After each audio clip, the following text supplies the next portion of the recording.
Does he have it? Medeiros is going to get it. He haven't got it! He's on the outside line though, going into the fastest corner on the circuit. Surely this can't work. Dominic Ligner has got a sensational run outside line now though for the heavy braking zone. Around the outside goes the Audi R8. Look how much Miller's come back into play. Exactly, Miller's still such up. He's not a second and change. All of a sudden, Miller's back in play. Can Barry do it? Big Barry's gonna do it! Big Barry!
Yeah, hello everybody, good to be here.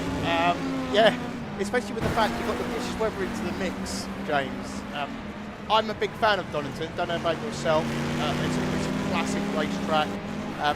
A lot of grass either side as well, so if you're going to put your tyre off the track, then you're potentially returning to a normal, and in these tricky conditions, we might see a few cars pirouetting out on the track today. But yeah, I'm really looking forward to this round, James.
there might be a technical issue on my side. Let me just take a look and see what's happening there.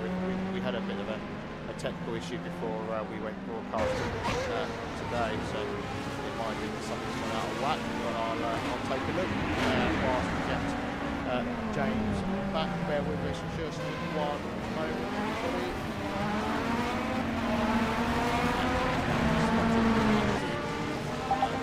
Hopefully that'll be James back now. Hello, James. Right, hello. That's all right, no worries. Hopefully you can hear me now as well.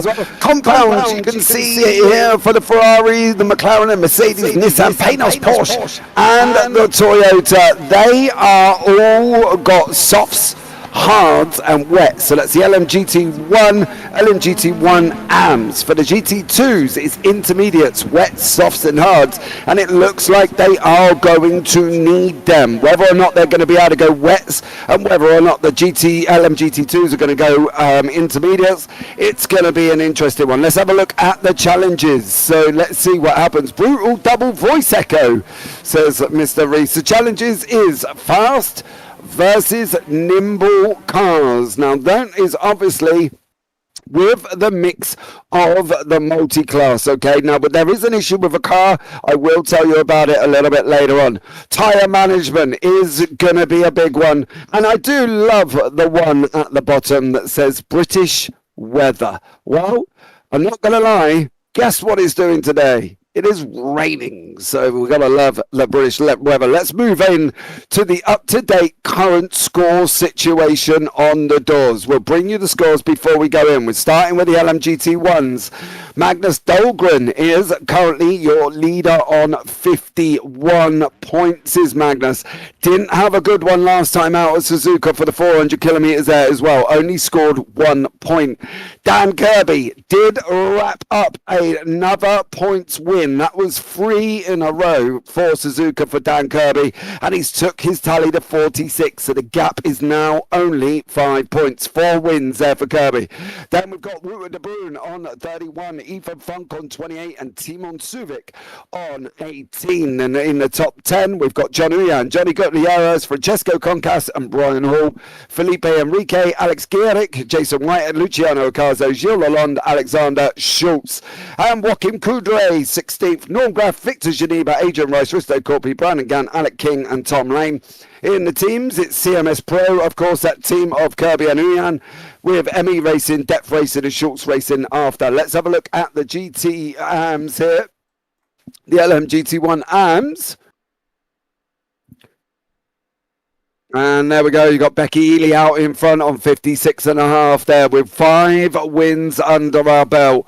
Wayne Hutchinson in second for the Mercedes-Benz CLK LM on 41 with 1 win. George Angelidis with 1 win. And Barry Dimarzo in the Ferrari 333 have also got a win. Stephen Miller on 17. And you've got Oliver Day, Derek Chen, Eric Monet, Tom Mountjoy, Gwillembank, Mike Olsen, Gilles Villeneuve, Carl Strauhill, Tony Boynton, and Graham Duncombe in the teams. Movo Scudiera Cavelli out in front with Golf Racing. So the team of Becky Ely and Gilles Villeneuve are going to have to put some nice little string of points together over the next few rounds to try and catch the Momo boys. Let's see what can happen. In the LMGT2s, we'll bring you up that one.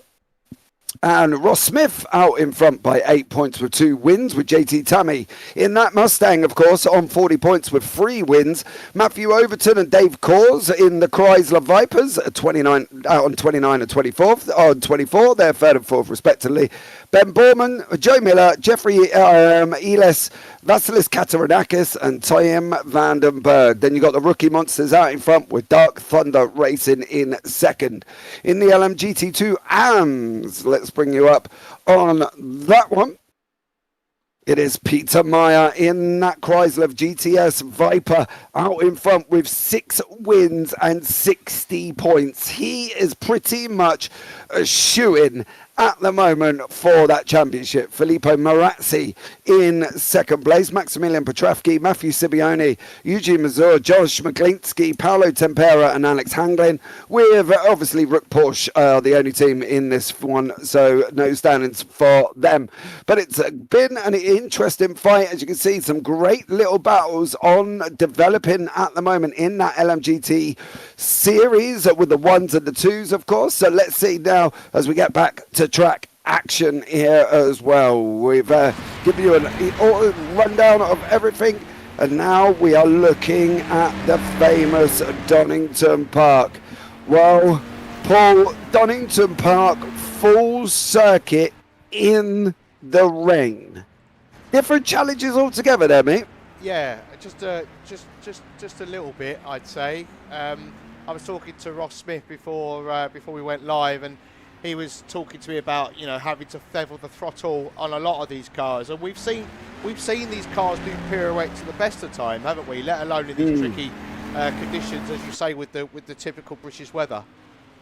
Yeah, I think that's going to be the one thing. It's going to be interesting as well with them LMGTs just allowing wet tyres and the GT2s on intermediates. So if we do start getting that dry line, and to be honest, I don't think we are. I don't believe we are going to get that dry line. I think it's just going to be rain for the whole entire 250 kilometres. I've got to be honest, I don't think, Paul, that there's not going to be a dry line today.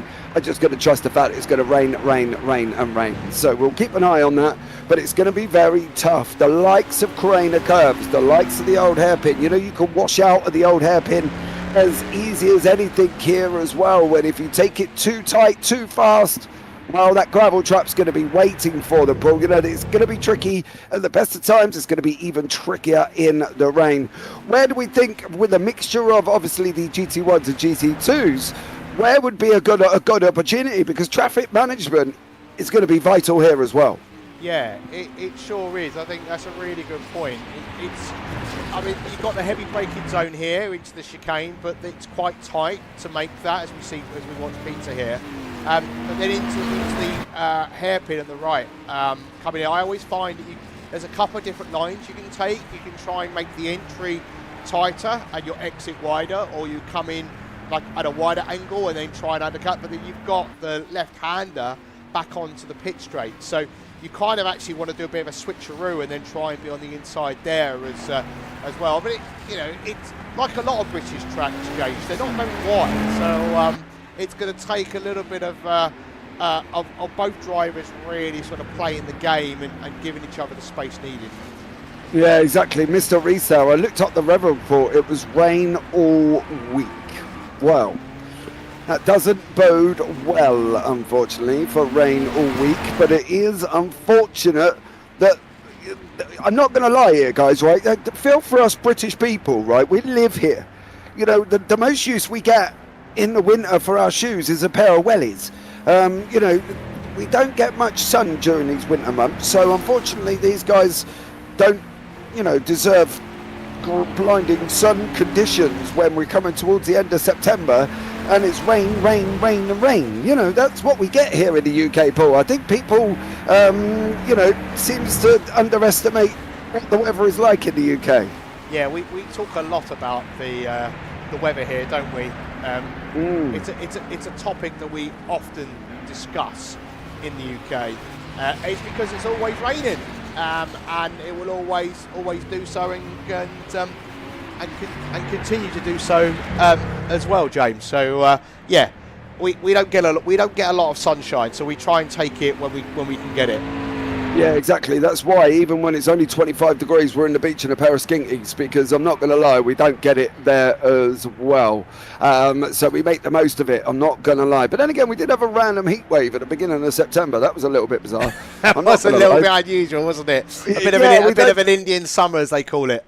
Yeah, it's a little bit weird. I've got to be honest, which way round that one. Unfortunately, we did get that right. We have got 13 minutes of qualifying remaining. Now, we've only got 2.5 minutes left for the LMGT2s, okay? So 2.5 minutes left for the likes of Ross Smith, Peter Meyer, Kevin Torrance is here also in the Mustang as well. Dave Core, Ross Smith, Matthew Overton. So let's see what happens here. Now, one of the things we were going to tell you about the LMGT1s, Dan Kirby and John Uyan. Now, normally we see them motoring away in the Panos pool, but there's been an invisible wall situation going on at Donny in that car. Yeah, apparently it's actually causing the car to be destroyed. We're being informed by the broadcast. So quite rightly, they've had to make a switch in car. But I mean, you were asking, well, you know, would they be punished for that? But I mean, I was like, well, that's a bit unfair because it's not their fault that the car's going to disintegrate. Yeah, I think that's the thing. It was just randomly. We heard it from Ross, who just says, basically, the car just blows up. And we're like, why? They're like, don't know. We don't know. It gets to a point on the track, turns right and says it's had enough and just explodes. So, you know, they've had to change cars there as well. So now they're in the Nissan R390 GT1. As we said, they're not going to be punished. I think that's the right thing to do, to be honest, Paul. It would be a little bit harsh if they gave them a punishment for changing cars. Yeah, for sure. It would, as we watch Ross and Ross go up to P2. Peter's still up into P1, so Ross will be happy with that time. I think I got the impression he felt like he was struggling a little bit in the Viper. Yeah, he did say he was struggling as well, wasn't he? It's in that Marcos LM600, so he did say he was struggling a little bit. It looks like Peter Meyer could be on for a good lap here. He's purple in sector 1 at the moment.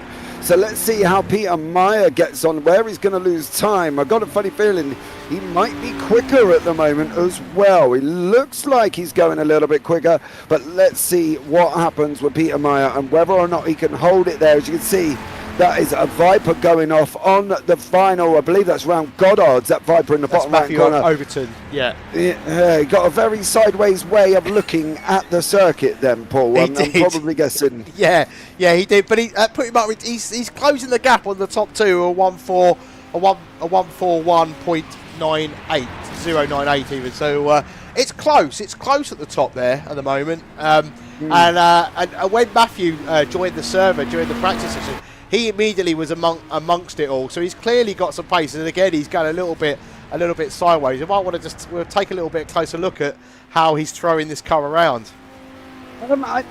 Yeah, he kind of reminds me of Vin Diesel in Fast and Furious. You know, he's got the full slides on with it as well. And I think probably, to be fair for him, that's probably the quickest way in that Viper to get round this circuit. You know, he seems to be able to get it to go round quite swiftly. As you can see, once again, that back end looks like a little bit like BrianB on ice at the moment, or me trying to walk in high hills. One of the two, Paul. I'm not quite sure which one probably is a better picture. Well, yeah, I was about to say is the high hills with you, maybe. But yeah, Peter's just got even faster that time around. So he's opened up the gap to around about 4 tenths between him and Ross, and Ross is back out again, as you can see right now. Yeah, well, he hasn't got long. If he's crossed over, he's going to have to make sure he's not on track at the time, because we're in that last 10 minutes.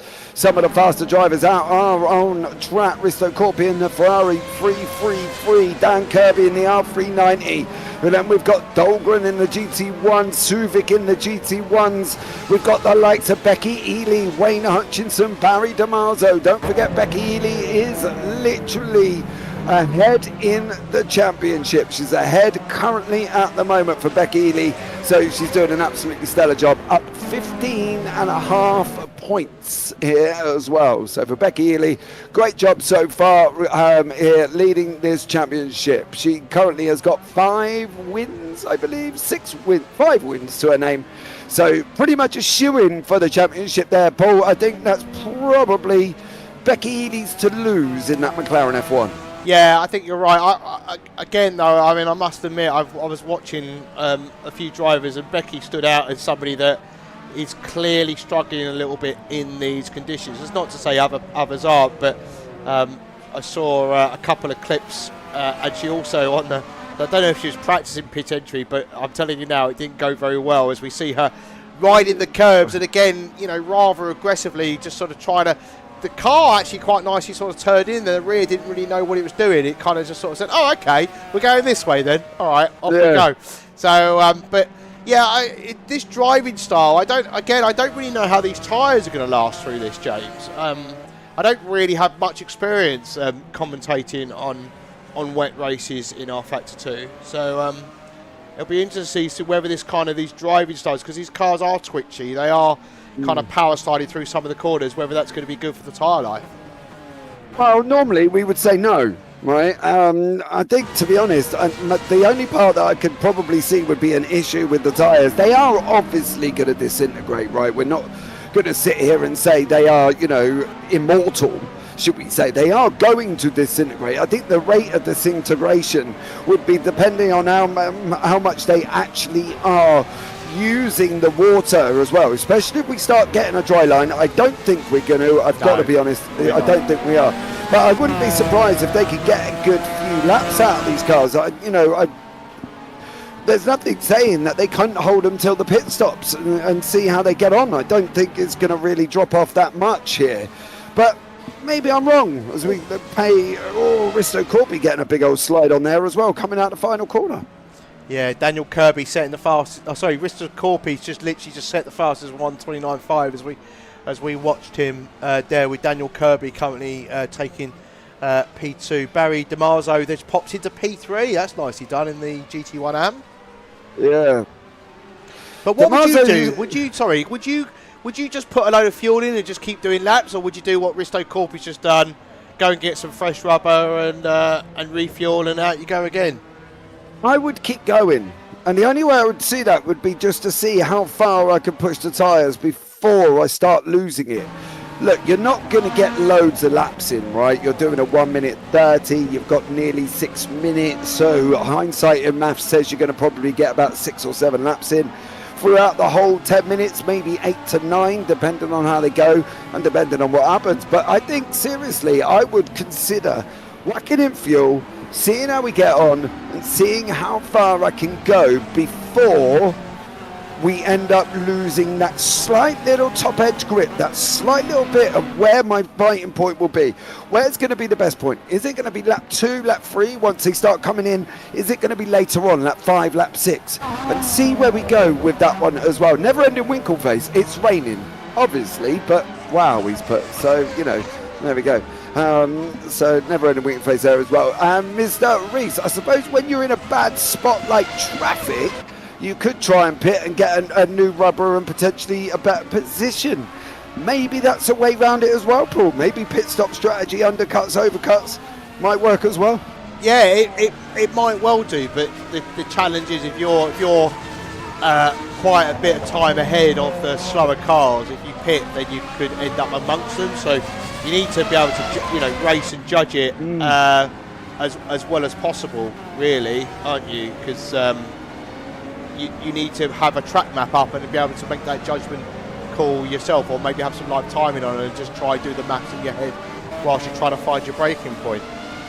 Yeah, that would that's normally difficult for us up in the booth here, and we are only talking and doing maths at the same time. I can't imagine what's it like driving Donington in the rain with a very powerful car, trying to avoid slower cars, and then picking on the subject of maths while you're in the car, Paul. I couldn't think of anything worse, to be honest. Yeah, neither can I, to be honest with you. How do you?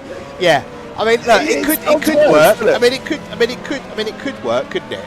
I mean, it's. Well, I don't know. Bet your engineers on it. That's what I would say. Now, one of the interesting things I think we're looking at the moment, Dan Kirby not dominating, right? He's not out in front. He's not pulling away. He's not doing what Dan Kirby-esque things would be doing. Now, obviously, he's in a new car. We can see that there as well. You know, the man himself has got 4 wins on the board already this season. 3 in a row. He's going for 4 in a row. Dahlgren got 3 in Silverstone, Hockenheim and Le Mans. But Kirby got 4 there, starting off with Oschersleben and then going Dijon, Hungaroring and Suzuka. For Dan Kirby, okay, so we can forgive him probably for this one here, Paul, with the fact that obviously he's in a new car, he's in that Nissan R390, he's not in that Panos that we've seen. You know, for him, it's going to be a tough day at the races. I think for Kirby and Dahlgren, just trying to consolidate their positions maybe for this one. Yeah, maybe. It's sorry, I'm just trying to sort out a technical issue on my end, so I wasn't really paying attention to the questions. You carry on and I'll waffle away, mate. You're all right. As we're into the last 2.5 minutes of quality here, we've got Risto Corpi for the Ferrari 333 SP out in front on 129.5. Then you got Dan Kirby in second, Brian Hall in third, Ethan Funk and Gilles Lalonde round out the top 5 with John Uyan in 8th. Uyan seems to be getting a little bit more of a struggle in that car than Dan Kirby is for that Nissan R390. Timon Suvic behind with Alex Gerrick, Magnus Dahlgren, Jason Whitehead, Philip Enrique, Barry DiMarzo, George Angelidis, Oliver Day, and then you've got Becky Ely sitting 11th overall at the moment. You see there on the left hand side, Becky Ely in 11th place. Not bad for the leader, but she does need to make sure, even though she is kind of quite far ahead of Wayne Hutchinson here at the moment as well, does need to make sure she tries to finish ahead of Hutchinson. Hutchinson's down in 16th, so she's got a 5-place gain here for Becky Ely at the moment, as we're still seeing Risto Corpi there travelling around the track. Is going to come over the line for Corpi as well. 129.195. Fastest lap of the race, not the race, because we're only in quali, James. 129.195, fastest lap overall. So a great job from Risto Corpi here as well. And 1 minute 5 on the clock. Risto Corpi, fastest sector 1, fastest sector 2, and fastest sector 3. Nobody else is near Risto Corpi at the moment. So Corpi doing an absolute flying job with Kirby, Hall, Funk all behind him are your 1, 2, 3, 4. Then you got Becky Ely has just put herself into 5th in that McLaren F1 GTR. So a great job there from Becky Ely as well. Going into 5th for the LMGT1 AMS, of course, the leader of the championship here as well. Let's see if Paul is done with his technical problems. Paul, are you good there? Oh, mate, no, not really. I can't get the client to work for replays. So that's not working for me for some reason. So, yeah, we might not have any replays this time out, I'm afraid. So, right, yeah, well, there you go. Slightly errors. Yeah, just mate, live TV, it's all gravy. Don't you worry about it. We're not in full control. I've never had this happen before. I don't know why it's playing up. So, but yeah, one of those things, I guess. Absolutely. So let's see what happened and see. Well, we'll see how it goes. See how the race goes on. We are going to get to the end of quali. We have got a warm up after this, while the drivers will do the driving briefing once more. So they will go into the driver briefing, which we do get used to as well. That's normally when Ross Smith jumps in. I give him a drilling about the 98 series. He tells me that he's not going to tell me anything because George won't let him, and then we sit here and just babble on for the next 5 minutes. So I can tell you how that interview's going to go, right, when he jumps in, because Ross is one of these people, he dangles the carrot, but he never quite feeds the donkey. That poor donkey, which is normally me, goes hungry. Talking of devil, he is in the booth with us. Good afternoon, Mr. Smith. Good afternoon. What are we talking? Is it Donkey Show again? Is that what we're on about?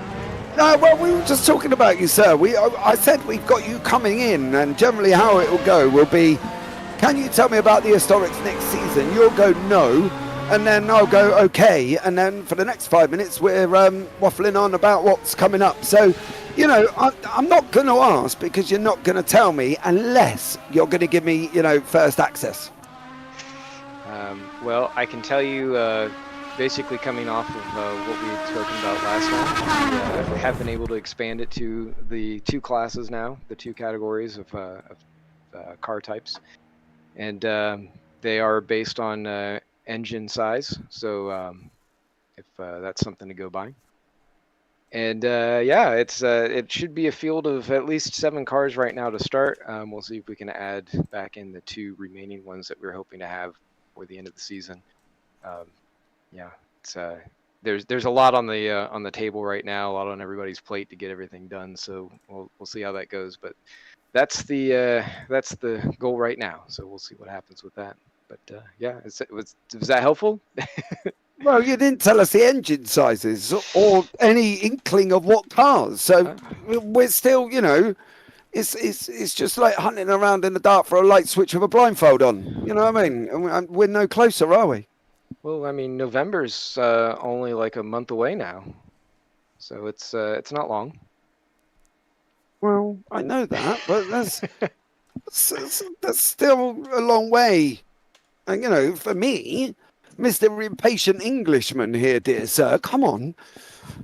Can we just make a deal though before you release it? Can we get the first, you know, live interview? Can I get the scoop? Can I be the first exclusive individual to know what's going to happen in the historics? Can we set up an interview? You know, we'll have a formal camera. I'll invite you over to the UK. We'll go for a local beer down the pub, and we'll sit there with our mushy peas and chips, and we'll have a exclusive convo with Ross Smith. What about that? Wow. An on-site interview. An on-site interview, that works, doesn't it? I'll have to have a chat with the boss. We'll see. Paul did say he'd pay for your ticket, so that's nice of him. I didn't say such a thing. No. Maybe. Hey. Maybe you get on a vacation. But look, where are we at with the mod at the moment? You know, we're coming to the end of the season, right? You guys are going to be working on next season already. I don't doubt the fact. Are we doing any more developments with the mods this year on these current the current cars we've got in the modern and the historic? Or are we kind of like an F1 team at the moment, Ross, working on next season's cars and these ones can just finish off? So there's a little bit of work on both fronts there. Most of it's being focused on the modern side, just so we can get that completed and wrapped up as we head into next year. Not to say that we're ignoring the historics. It's just you have to pick and choose. So we set the order as that. The 9X8 actually is going to have an update for the upcoming race at Road Atlanta. So you'll see some really, really good stuff on that one. The BMW obviously had its cockpit updated. That just leaves the Ferrari and the last two there. What was it? The Toyota and the Glickenhaus just need to be updated, and then that will kind of be it for all of the current ones, and we'll be in good shape. And then for this series, for the 98s, they're in line to get some updates. There are a few. I don't want to call them critical, but just some minor fixes that need to be done for stuff you're not going to really appreciate visually necessarily, but it's going to help drivers in certain ways, like the Panos. I'm not sure if you guys talked about it, but it had some issues with the curbing. So yeah, we did talk about it just blowing up randomly. Yeah. So that oddly enough, it's just going down here on your way to the old hairpin. Not seeing this anywhere else with this car, but that's something that we'll dive into, and we'll see if we can effect some kind of fix for it. So that way that is no longer an issue. It's obviously forced John and Kirby to go do their thing with the Nissan now. But yeah, we'll get that fixed up. And I mean, the cars are definitely set up so that way they can be released to the workshop, just like we plan to do with all of them. Behind the scenes, in terms of historic stuff, the 1971 cars are getting wrapped up. There was a bit of a tire model update for the Alfa Romeo. So that one needs to be changed because it really struggled with some of the tire wear issues. And so once that gets done, we'll implement some of Apex Modding's graphical updates that they did to their Ferrari 512 and the Porsche 917K. And we'll see what we can do as far as doing the same sort of treatment on IBL shaders for the Lola. So that way it looks nice and fancy. And then that will be our 71 mod. We'll quickly hop over to the 1991s.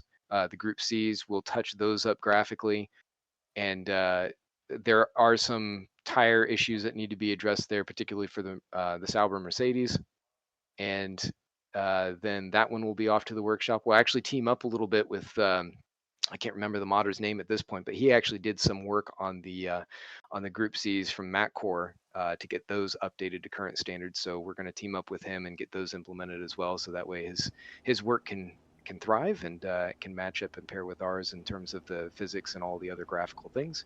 and then that will be in the workshop, and then we'll come back to the 98s, and then we'll trick these out. We'll implement some of Apex's work between the GT1 and the two GT2 cars, the Viper and the 993.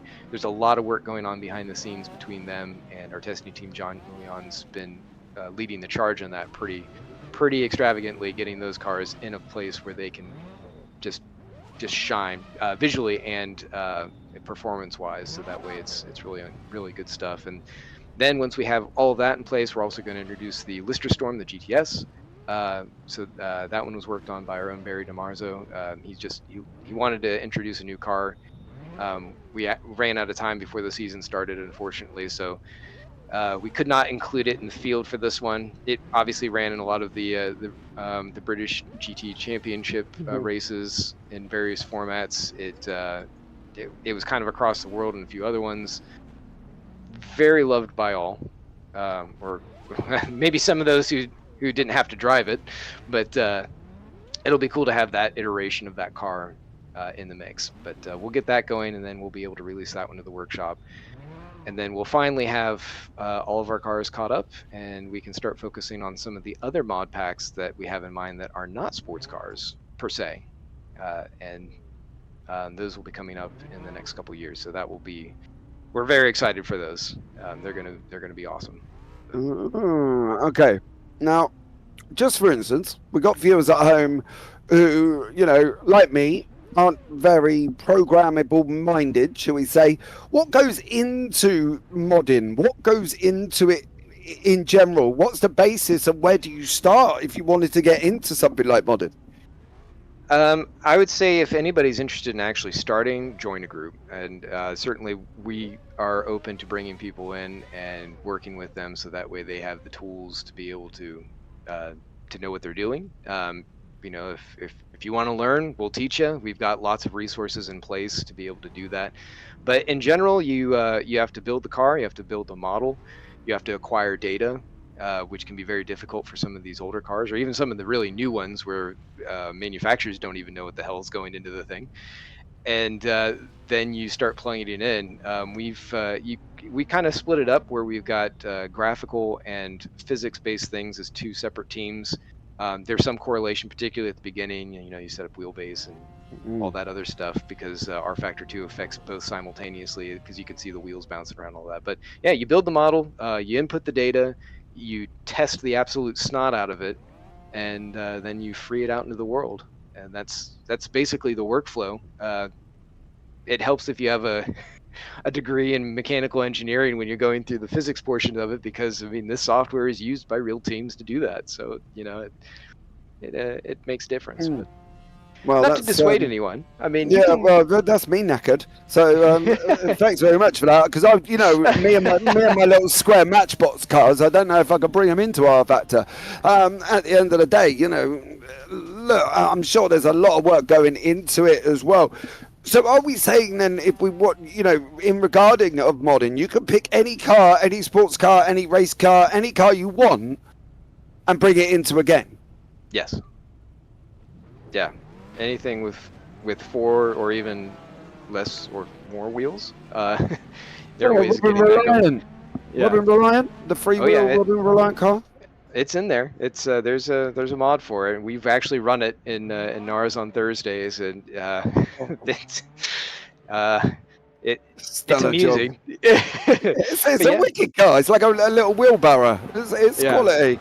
Right, okay, so that's cool. For anybody that does want to get in, you can reach out as well. And I believe all Discord links are down in the description below, so you can get yourselves involved if you fancy coming along. As I say, degree in engineering preferred, but not essential. And so that probably more preferred. I've got to be honest here as well. Let's go to the race today. Ross, we've got rain, and no surprise, we are in England. Rain all day. Are we going to be raining for the whole race, do you reckon? I'm pretty sure you could ask anyone in real life across the entirety of UK. Yeah, they would say, maybe. Yeah, we've said yes. Yeah, it looks like if nothing else, it's going to be damp. These are the types of conditions that viewers love, drivers loathe, because you you don't know what to prepare for. The Marcos, I can say, it's a handful even in the dry, and the wet just makes it more so. But you guys should have fun watching it all kick off. So. Yeah, I'm sure we should. You know, what do we think in tyre deg? Because that was a conversation that come up between me and Paul earlier.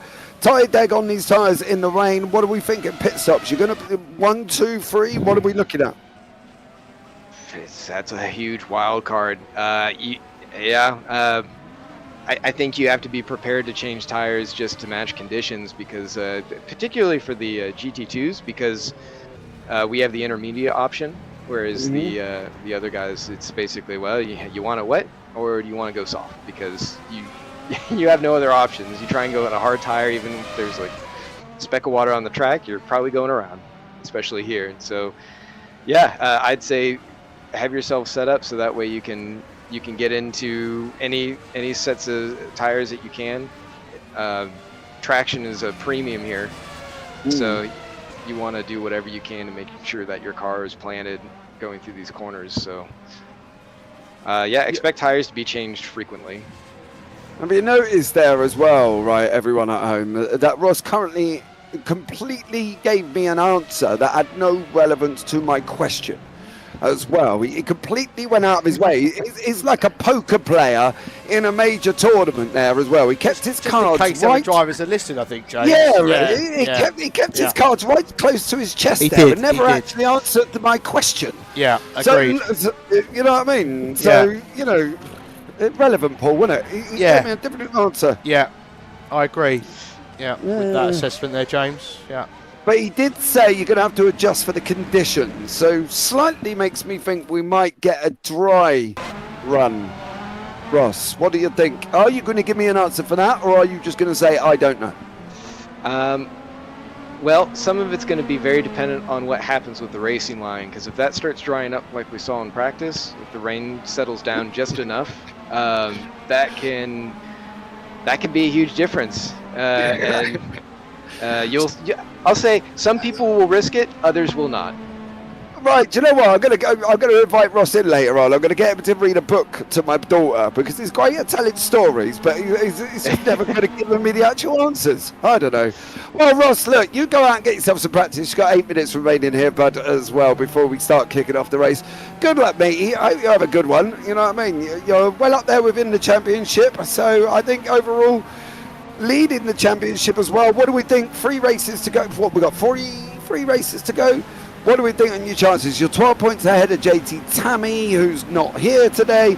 Is the championship yours if you can get some points on the board?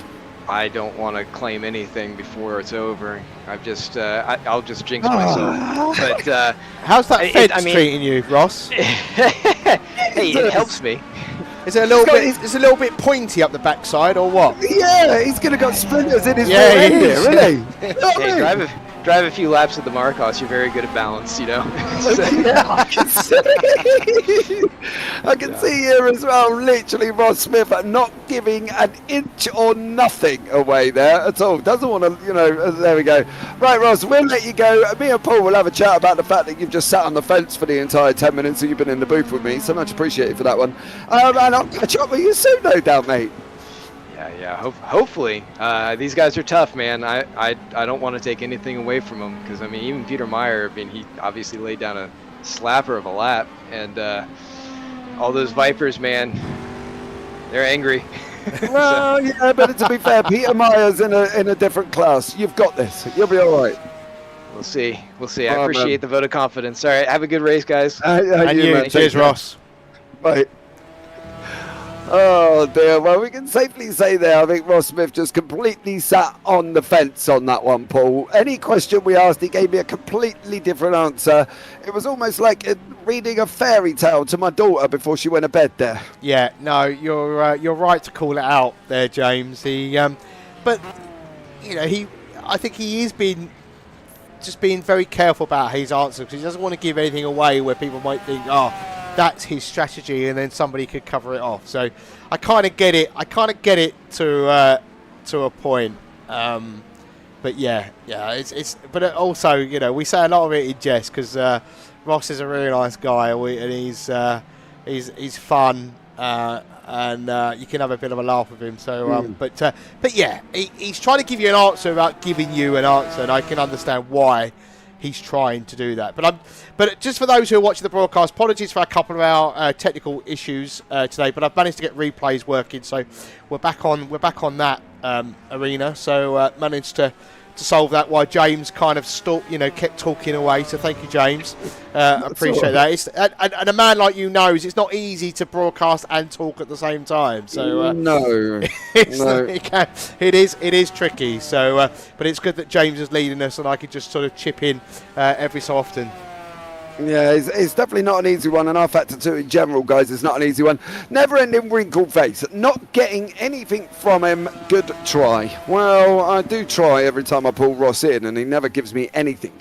He did say we've got 7 cars based on engine size for the new historics, right? But then he didn't give me any engine sizes, and he didn't even give me any car names. So, you know, technically we're still guessing late 60s, early 70s. I know that's been bandishing around as well. That's what a couple of people have messaged me about. You know, I've got me and Becky Elia, like conspiracy theorists here, Paul. You know what I mean? We've been messaging each other about, right, hold on a minute. He's just said engine size. What do we think that's going to be? So we've been trying to stalk him out together, but none of us, you know, to be honest, me and Becky don't have a Scooby-Doo.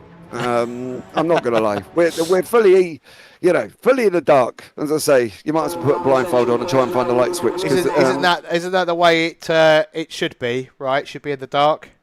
Yes, absolutely. But I do think, if, you know, a sit-down exclusive interview, that would be ideal, wouldn't it? It would, yeah. A bit like, you know, when a team comes to announce their car for the season ahead, right? Yeah. You want to kind of drum up a little bit of excitement. You know, you want the press ready and waiting with bated breath as to what you're gonna come out with. Yeah, I think that would be cool. That, you know, I don't know if George is going to fund a ticket for Ross to fly over. You know what I mean? I'm not sure about that. Right, we have forwarded the warm-up, and guys, the cars will be getting onto the grid. Now, don't forget, it is a single file start. That's not because we want to prevent racing down into turn 1, right? You know, because everybody wants to see that. What we want them to do is be able to get across the line and actually start the race. So we put it in, the orange zone is there as well, so they will have to be careful down into the old hairpin. But we do want them to try and get somewhere on the racetrack, all right? And especially for this 250 kilometers of Donington. So, yeah, I think today's going to be really interesting. It's definitely going to be a battle of, how can I put it? Mindset, stamina, I probably would say would be the best way. I think you're right. Yeah, it's going to be about stamina. Is going to be really important today, especially in these tricky conditions, because it's not necessarily about your fitness, it's more about your mental stamina as well, because it is tricky.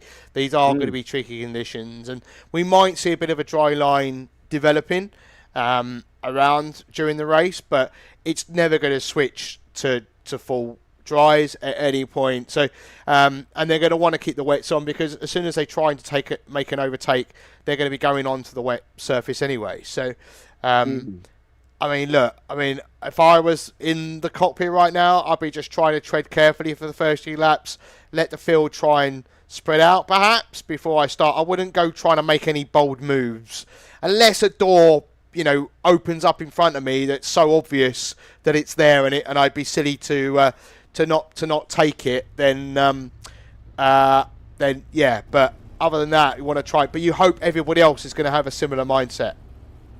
Yeah, I think that's the thing, isn't it? There's always this thing of what you may do compared to what other people do, and it doesn't always work out the same kind of scenario. You know what I mean? We never end up sometimes with the same thing. Now, one of the things I have just quickly done in the background, right, because we haven't said how many laps they're going to do. Now, me doing simple maths, don't get me wrong, I am no mechanical engineer.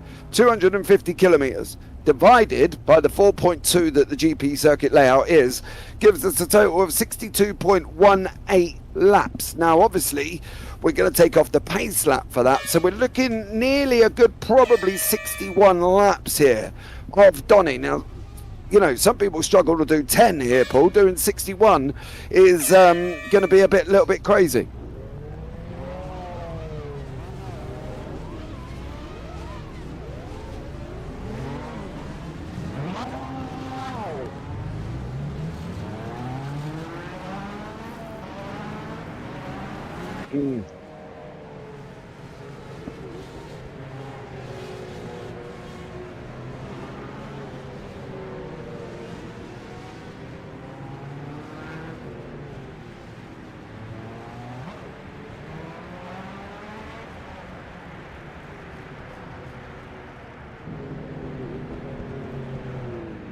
We'll have a look, but that is some of the results for the grid. That's going to be your grid. Risto Corby, Dan Kirby, Brian Hall, Ethan Funk and Magnus Dahlgren. I'm going to read them a bit quicker because I've got a funny feeling the GT1s are halfway up round Coppice and going that way at the moment. George Adelidis, Becky Ely, Gilles Lalonde, Barry Dimarzo and John Uyan are your top 10. And then we'll go down into the next page after that as well, where we've got Alex Gehrig, Wayne Hutchinson, Yuki Takanashi, Oliver Day, Timon Civic, Alex Garrett. Is everybody going back in here?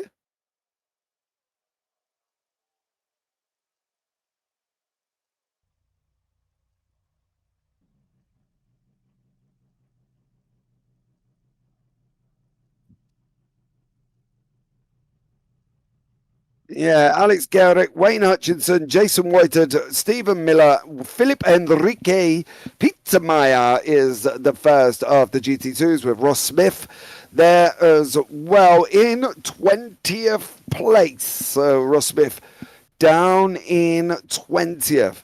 Matthew Overton, Dave Cause and Kevan Torrance, or would we still say Kevin? Kevan, isn't it? Kevan Torrance. Kevan? Yeah. So Risto Corby apparently was rolling and got DQ'd.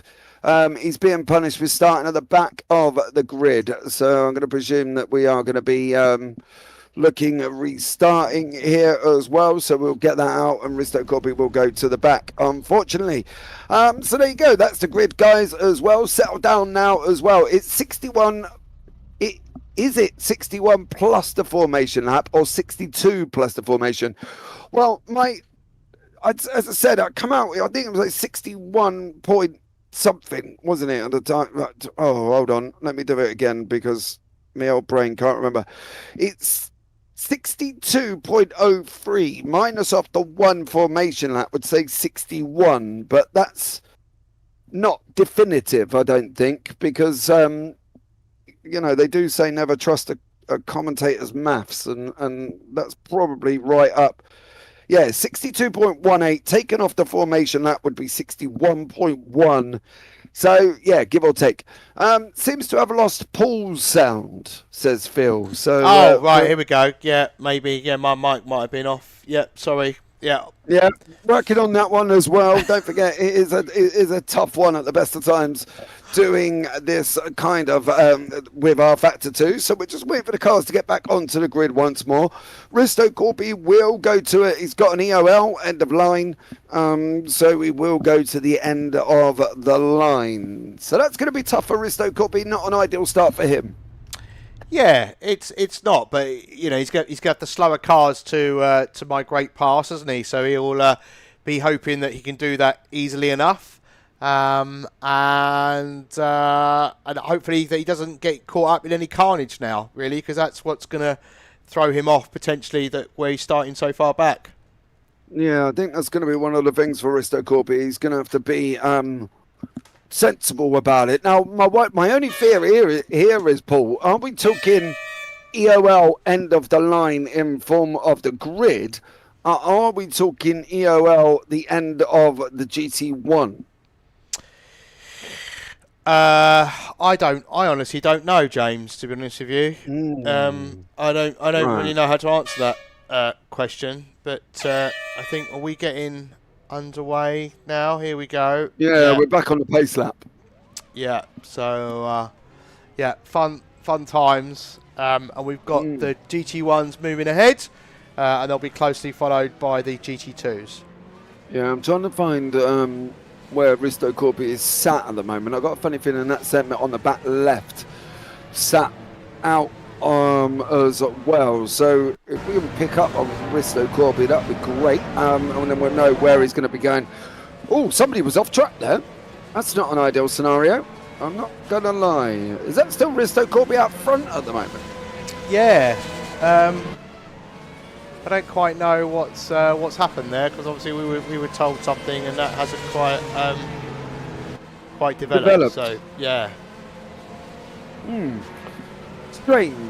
Strange, but we'll see what happens here, guys, as well, as we will be getting this underway very, very shortly here once more for this 250 laps of Donington Park Grand Prix circuit set in Donington Park, Castle Donington in Derby. So let's see what happens here as well. This is going to be a very interesting one, Paul. I think they're going to have to really try and maintain the car on track. I think that's one of the things. Keep it on the grey stuff, you might get some points. Yeah, and that's going to be the tricky thing, as we know today, with these particular conditions that we have, right? So that's a battle in itself. Not only have you got to compete with your fellow competitors, but then you've actually got to compete with the tricky conditions as well.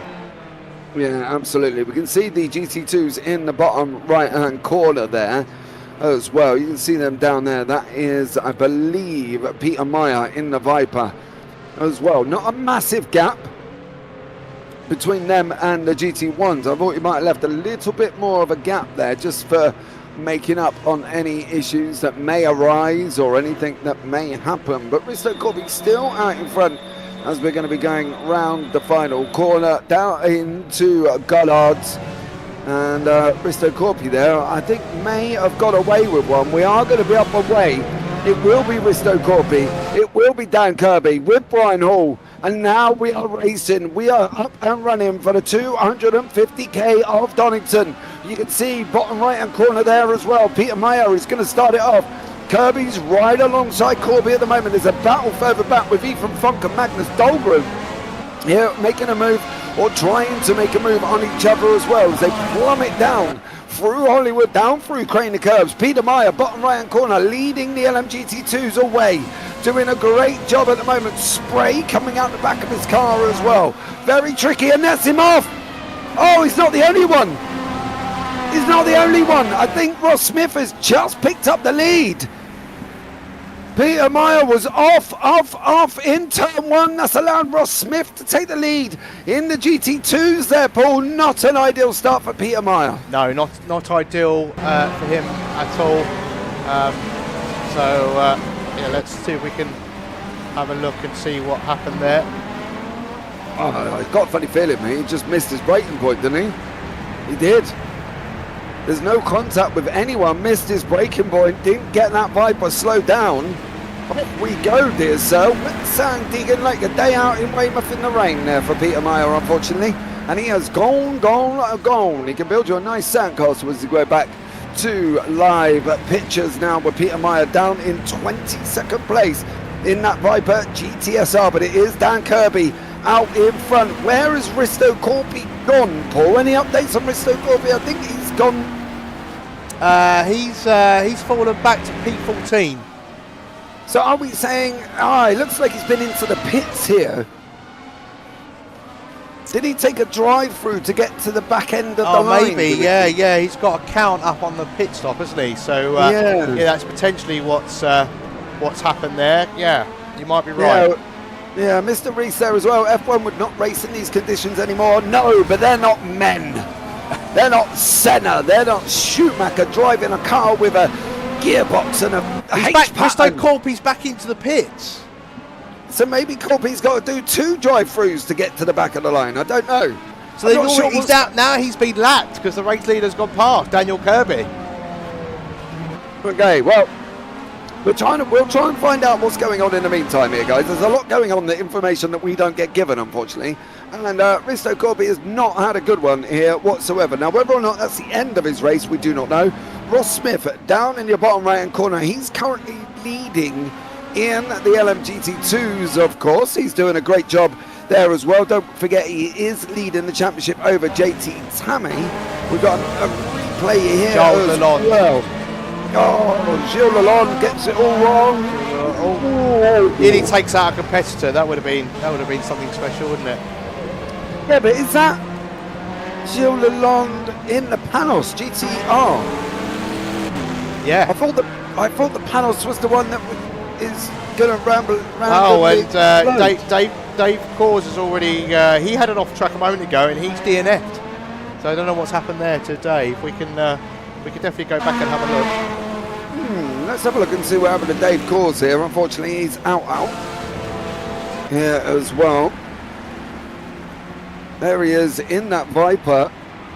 What does he? Doesn't hit the wall though. So no. Maybe he's had a technical. You never know. He might have had a technical issue locally, but he's in the pits now. So yeah, we'll wait and see what's happened there. Yeah. I'm interested to know about Gilles Lalonde in that panos, right? Because Kirby and Dahlgren both dropped the panos due to the fact that it was randomly blowing up in Old Hairpin, as Ross Smith said. So why would Gilles Lalonde still be in it? Don't know. That's a really good question. And we have no answers. So there we go. You know, we'll see what happens as the race is underway. Lap 4 of 63. Dave Cause looks like he's got caused another yellow. Kirby on the best lap time at the moment, 1:31.9. Brian Hall second, Dahlgren third, Funk, Angelidis and Becky Ely. Ely rounding out the top 6 with Day, Suvik, Garrick, Takanashi, Corpy and Hutchinson behind him there as well. So great opening start at the moment. Great racing going on. Kirby, this is the problem, Paul, isn't it? And we've seen it before with Dan Kirby. You let him get away and he's gone. He's in a different postcode before you're even thinking about it. Yeah, but we've seen it in other races though, where the race will come back to other cars, to other people. For those have been in the dry, not necessarily in the wet. So as I touched on earlier on in qualified, I don't really have much experience watching these 1998 cars during these kind of conditions. So I don't really know how it's going to unfold. But Brian Hall has got Magnus Dahlgren in very close company behind as well. Yeah, there's literally less than about a second behind them as well. Becky Ely's got Oliver Day for company further back once more as well. That's in 6th and 7th. Takanashi's within a second there as well. We've got John Uyan in that Nissan R390 GT1. He's about 0.4 back at the moment as well. It looks like there's a couple of people well out of position here. Johnny Uyan is definitely one that's out of position.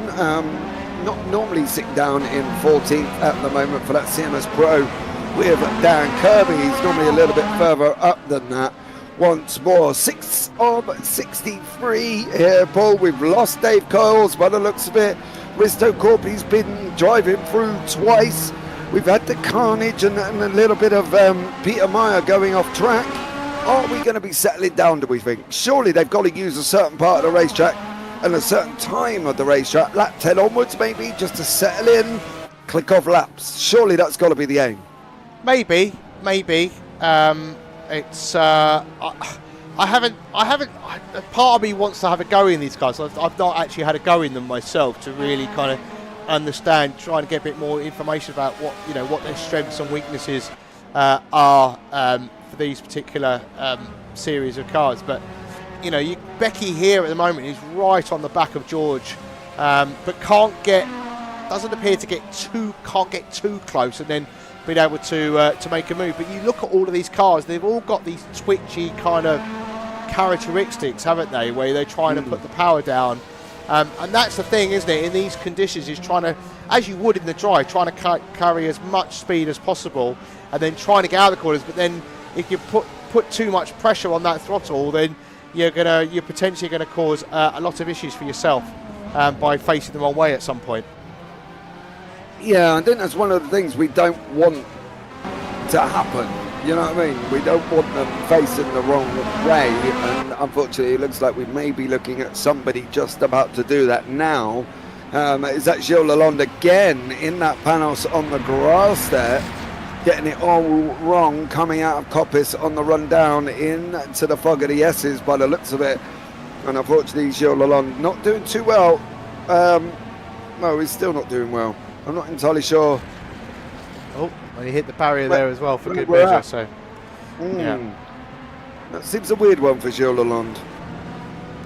A little bit, and he's into the pits now as well. So, yeah, a bit of a strange one. I saw few things going off on the screen, so I thought we'd go and have a look and see what's happening then. But we'll get back to the race lead. Yeah, Dan Kirby out in front by 5.6. Ethan Funk, however, in that 4th place at the moment, with George Angelides in 5th. He's being pressured by Becky Ely, and we've got Oliver Day right behind her there as well. So let's keep an eye on that battle. But you can see just going through the bottom of your picture now, that was Ethan Funk and Magnus Dahlgren battling it out with 0.4 between them. We can see Becky Ely in that McLaren, George Angelides in the Ferrari 333 with his teammate there behind him, giving him a hand. Oliver Day putting Becky Ely under pressure. Do we think there as well we're going to be able to see it? Oh no, my mistake. Oliver Day's in the same livery, but he's not in the same team. George is teamed up with Barry Dimarzo, of course. So yeah, a little bit deceiving, but there we go.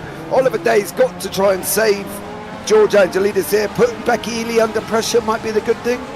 Yeah, and Risto Corpi's not far behind that battle as well. We can see Risto Corpi's through the bottom right-hand corner. He's making moves back up, but I think he is a lap or so down at the moment as well. So he's got to try and navigate those whilst also trying to get himself back into the contention of the race lead. Though it is shown on my live timing that he's on 7 laps like everybody else. So maybe he's not as far back as we first thought. Well, I first thought anyway. Yeah, it doesn't look like he's dropped back at the moment, so we'll see. Maybe he got away with that drive-through and managed to do it before he got lapped, I guess. You know, one and then he come back in and went on another one. So we'll try and find out details. Not entirely sure what was going on there with Risto Corpi currently at the moment. We know he got an EOL, which is end-of-line penalty for jumping the start.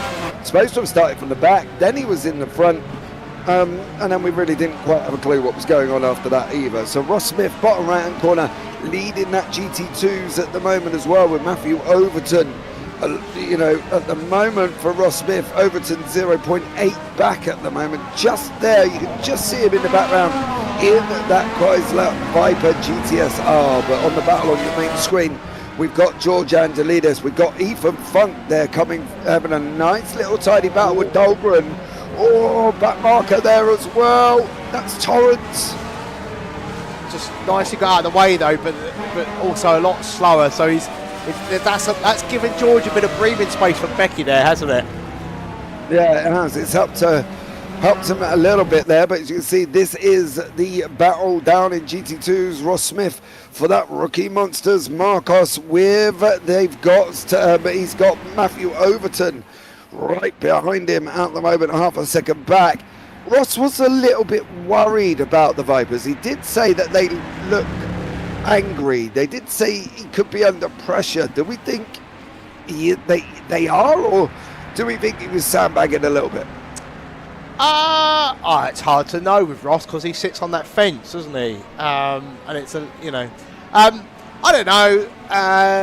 He did seem a little bit concerned when I was talking to him earlier on, but I also think because the Viper is like a wider car, you know, the shape, and it's kind of lower down, I think that helps in these kind of conditions for me because it's not as narrow.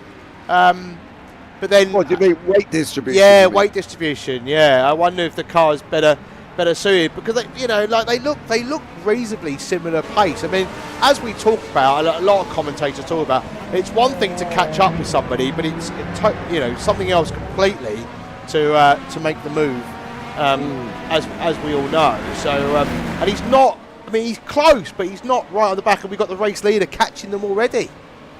Kirby in the background there as well. 10 laps it's taken here as well. Mr. Reese has given us some information. Corby is not a lap down. He is in 8th, only 15 seconds behind Dan Kirby. Well, we've got him at 13.8, but thanks anyway for giving us the information. Now, we did wonder about it. I'm not quite sure if there's going to be a penalty coming after.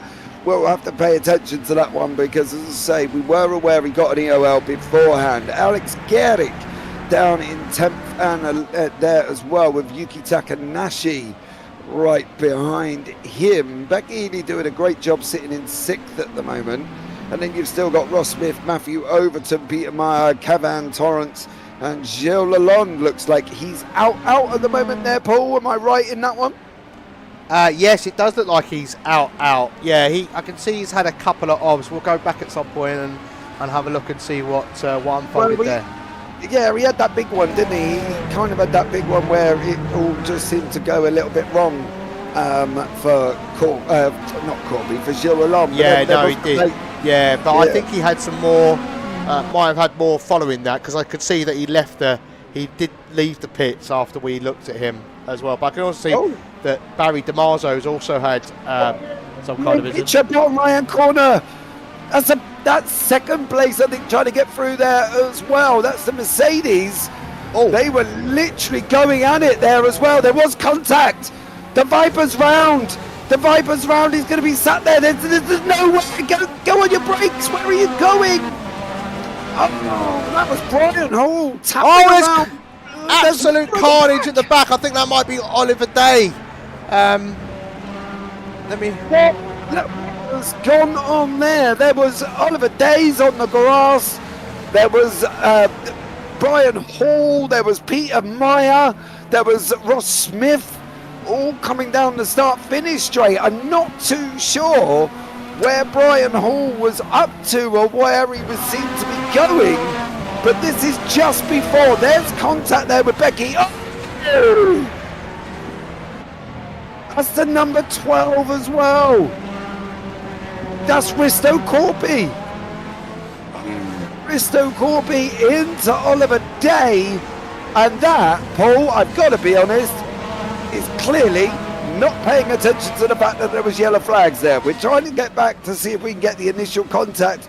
What happened with Brian Hall as well currently at the moment. So bear with us on that one as well. We do have a technical issue. We have lost pictures. There we go. We are back. We're trying to deal with the battle and try and find where the main initial contact started. And I think that was Brian Hall and Peter Meyer. I'm not entirely sure Meyer's going to be overly chuffed if that was the start of it there, Paul, but that A, looked chaotic, and B, it looked like nobody was slowing down for a yellow flag. Yeah, OBS doing OBS things there, unfortunately. That's the thing, right? It's about trying to adjust to the conditions in front of you, and you should be slowing down, and he seemed to come out of nowhere at full pelt, and I don't know if he lost it before then as well. So let's go and have a look, see if we can try and work out what happened to Barry Dimarzo. That's the first thing we saw. So he was off. But he's already gone, right? Now, he's already slid. We need to get back. I think it's Brian Hall. So he comes back on track, no major dramas, right? And it was the 3 wide of Brian Hall's situation. So we'll see how far we can get back and whether or not we can pick it up. Bear with us here, guys, as well. We will try and do it.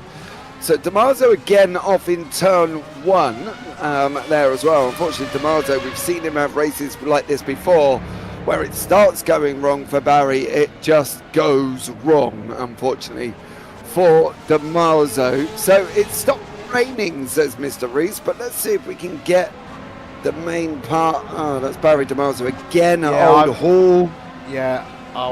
Sorry, I'm clicking the. Poor old Barry Dimarzo there. Paul showcasing him, spinning more than a ballerina. So there we go. Look, Brian Hall on the 174. Right, watch the non-slowers. The yellow flag's out. There we go. There's Day. There's Corby in the background. That's Angelides. Then we go back here. We see Oliver Day get shot up in the air. And that, unfortunately, for Brian Hall, started that. And then this. What was that? Nobody slowed down for yellow flags. And then Oliver Day has another moment following that as well. So no one's slowing down there, are they? Yeah, no. I know, but look now what it's caused. Kirby's now out in front by 17.7 seconds. We've got people that are now going to have to go into the pits. Corby's gone in. Day's gone in. yeah, that's going to have a bit of effect. Smith's now laughing in the LMGT2s. He's got 2.4 over Overton. Causes a DNF. Myers 17 seconds in front of Torrance. So it goes to show that that one kind of incident, well, caused the drama, I suppose, for just purely because people didn't realise there was a yellow. Yeah. Time and time again, really. Sometimes you see this regularly, that the yellow flags are there for a reason. But that carnage, Ethan Funk's come out well with that. He's now up into P2, so winners and losers all around. Yeah, Dahlgren's up into third, Hall's down into fourth. We've got Angelides leading the LMGT1s. He's still got Ely right behind him at the moment. It's probably one of our closest battles on circuit there. There is Angelides, there is Ely. Now that's not Oliver Day behind him on the same lap. And there's Takanashi, that's the third place man. I've got a funny feeling behind Ely at the moment there is Oliver Day, and he's trying to come through. So we'll see how this one pans out as well. Confirm that is Oliver Day. Yeah. Yeah, and that's Riston Corpi. Angelides, give it an opportunity. Do we think he can wrap this up? Because he has had other races where he has been out in front, but not able to maintain it. I don't think he's won. There's a contact with Day and Becky there. Can he? Yeah. Well, yeah. I mean,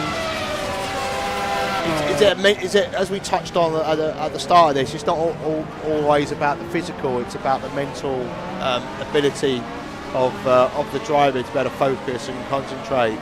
And your senses are heightened in these conditions as well, because you think you know what the track conditions are, but they can change lap by lap, right? Especially if it stops raining, there could be more grip, but if it starts raining, there'll be less grip the next time you come round. So it's whether he can put it all together, and sometimes you need a bit of luck as well to make it happen. And you could argue that George sometimes doesn't have much of that. No, he did take the win at the 2.5 in Le Mans, so he has got one win on the board at the moment. It's interesting to note as well, I think we are literally not raining. I'm not seeing window wipers here, Paul, currently at the moment. I'm seeing spray, but I'm not seeing it downpour there as well. Slight bit of blue sky in the distance there. Maybe that's looking at trying to push that sun out that we hope we might be able to find here. Could we start seeing the pit stops? Mr. Reese is in YouTube. Corby went onto the softs. So Corby's already on the soft tyres. If he has done that, that's a big move early, considering, yes, there is a line, but I wouldn't say it's a predominant dry line. No, not at all. But sometimes, virtual racing doesn't necessarily fully replicate the real thing. So maybe he feels he can get away with it in the current conditions. Who knows? I've got to say, this McLaren F1 GTR does sound good when you ride on board with it, doesn't it? Absolutely stunning. It's a beautiful car in general, central seat position as well. Absolutely amazing. And I think the car itself overall was just one that come out, wasn't it? It brought out the central driving position, and nobody had ever said that, nobody had ever thought of whacking a seat in the middle. So, for the McLaren to come out and do that, that was a big moment for race cars and sports cars in general. Yeah. And road cars as well, right? Because many millionaires bought them for the road as well, and crashed many of them over the years too. But yeah, you're right. I'm just looking at the cars. I'm not seeing wipers. The race leader is no longer using his wiper. So that was a good observation from you, James. It looks like it has stopped raining. So yeah, interesting to see how this is going to develop, or whether the rain will start again at some point. We've still got a number of laps to go. We definitely have here as well. 16 of 63 laps. So we've still got a long old way to go here at Donington, as we're just starting lap 17. Kirby out in front by 16.8 seconds here. Who are we going to be looking at now? What have they been up to? Oh, Thomas Suvic getting it all wrong, running up the gravel Suvic, there. sorry, not Thomas. Yeah, that's coming through Coppice, isn't it? On the one down. Yeah, looks like he's got it all run coming in through Coppice there. So unfortunately for team on there. Oh, Command Torrance. Going wide. Yeah. Going a bit wide. Yeah, I don't necessarily think you need to go that wide. So, you know, yeah, I'm sure the drivers will appreciate him getting out the way, but probably didn't need to get that far out. He now needs to get out of the way a lot here because he's got quite a number of cars. Oh, looks like there might be contact there. Contact with Timon Suvic. Is that Brian Hall? Look at the panic. I can feel the panic coming out of that Mustang already. Oh, it's contact. Oh, no. Brian. And was that with Oliver Day? I don't think that's Brian's fault, to be honest with you. There, I think that's. I think that might. Yeah, that is Oliver Day. It looks like as well, but I don't think that's his fault. We'll go back and look at that. Let's have a look. But I'm going to have a question there as well once this is done. Because Brian's on the inside. So he's got the apex, so it's the passing car has got to give him the room. Yeah. The question will be, I mean, no, to be fair to Oliver, he was slightly ahead. That's tricky. yeah, that would be a tricky one. Now, my other question, and you probably can know where I'm going with this, being that Oliver Day is a lap bit down. As well. That's tricky, isn't it? If you look at that, that's really tricky because he is ahead, and Brian is on the apex, so it's not like Brian he's is got on the inside. Yeah, it's not like he's got anywhere else to go. So, do we think then, being that Day is a lap down, as well, Brian Hall might. He's gone round again. And I don't know if that was contact or if that was nearly there, didn't he? Yeah. Nearly contact with Brian Hall. It stopped raining here near Donny at the minute, but due to start again in 19 minutes. So then Mr. Reese says it's raining. So are we? It's a bit of a different, isn't it? Because obviously at the moment he's gone. At that point, he was already gone, wasn't he? He was already. It's a tough one there, isn't it? I think he hit him, but he went into the back of him. I mean, there's not really much. I mean, that's not on. Brian, is it really? No, you can't blame that one. I'm not going to lie. There's no way in a month for Sundays you can blame that on Brian Hall. To be honest, it looks like Oliver Day just ran far too deep in. Was there contact though? Because it doesn't look like there was a lot, if there was any. No, I think it was minute. If you look at it, it's minute contact for sure. Because then suddenly Brian's car comes round, doesn't it? So there's minute contact, I think, on that one. Yeah, I think we're going to. Well, we won't try and debate that one, unfortunately, because we're not in the stewards. Whether or not there's going to be a penalty, we will see what happens. So from that one, but Oliver Day not doing too well currently in a lap down on your leader Dan Kirby, now 30 seconds. Angelidis and Ely though battling it out for the front of the LMGT1s there. Yeah, our P2 man has obviously been in the pits because he's fallen back, so I think we've been in the. It's not registering the pits. Oh, so maybe something else has happened then that we've gone and missed. Oh, Angelidis got a little bit squirrely. Sorry there, Paul, coming through the Melbourne hairpin. Oh, can Ely look at getting a run into Goddard's now? Is that McLaren going to be as fast as that Ferrari? We're going to find out here. as they're going down the start-finish straight now. We're on board Becky Ely's nose in the bottom right-hand corner. That's George Angelidis right in front of him. Tumult Suvic in front of there. Here we go down into turn 1 now as well. Ely's just not close enough currently at the moment as they go on that run down into Hollywood and through the grainy curves. Is this going to be Becky Ely's opportunity? Is she going to be able to make it? It's raining again on track. The window wipers are going on Ely's car there, Paul. They are. Looks I like think they're there might be back spray though. In certain parts of the track, there is a considerable amount of spray. That might be why she's put the wiper. I don't think it's raining that I can see. Well, I've got 5% rain here, mate. It's raining. Hallelujah. Somebody's just put in chat. There you go. Yeah, Mr. Reese did. So let's see once more as we're back under the rain here in Donington.